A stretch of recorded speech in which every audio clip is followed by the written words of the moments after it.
जिसने कभी नुकसान नहीं किया वही सबसे ज्यादा मारा गया। मैं तुम्हारे जंगल में चुपचाप रहता था, ना दहाड़ता था, ना हमला करता था, ना ही कभी तुम्हारी दुनिया में दखल दिया। मैं इंडियन पेंगोलिन हूं। मेरी जिंदगी रात में शुरू होती है। मैं जमीन खोदता हूं, दीमक और चींटियां खाता हूं। हर साल लाखों कीड़े खत्म करता हूं जो फसलों को खा जाते हैं, जो जंगल को खोखला कर देते हैं। मैं बिना आवाज किए जमीन को जिंदा रखता हूं। मेरे खोदे हुए रास्तों से मिट्टी सांस लेती है, पानी अंदर जाता है, बीज पिक पाते हैं।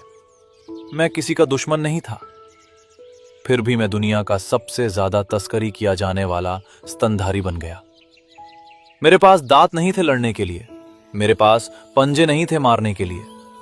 मेरे पास सिर्फ मेरे शल्क थे जो मुझे जंगल से बचाते थे। लेकिन इंसान ने उन्हीं शल्कों को मौत की वजह बना दिया। उन्होंने कहा, इनसे दवा बनती है, इनसे ताकत मिलती है, इनसे बीमारी ठीक होती है। सच यह है, मेरे शल्क इंसानी नाखून जैसे ही होते हैं। कोई दवा नहीं, कोई चमत्कार नहीं, बस लालच। मुझे जिंदा पकड़ा गया, मेरे मांसपेशियों को दवाइयों से सुन्न किया गया, मेरे शरीर को खोला गया। मैंने लड़ाई नहीं की, मैंने भागने की कोशिश नहीं की। मैंने वही किया जो मैं हमेशा करता आया था।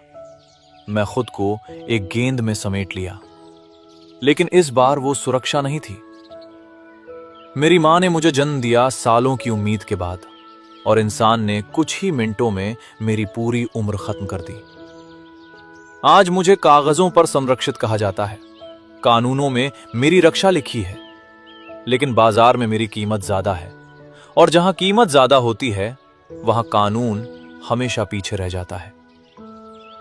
मैं डायनासोरों के विनाश से बच गया था, लाखों साल इस धरती पर टिका रहा, लेकिन शायद मैं इंसानी सभ्यता से नहीं बच पाऊंगा। जिस दिन मैं पूरी तरह चला जाऊंगा, तब जंगल शोर नहीं मचाएगा, बस कीड़े बढ़ेंगे, जमीन बीमार होगी, और इंसान फिर किसी नए दुश्मन को दोष देगा।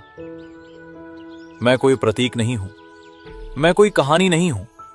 मैं एक काम था जो तुमने लालच में मार दिया।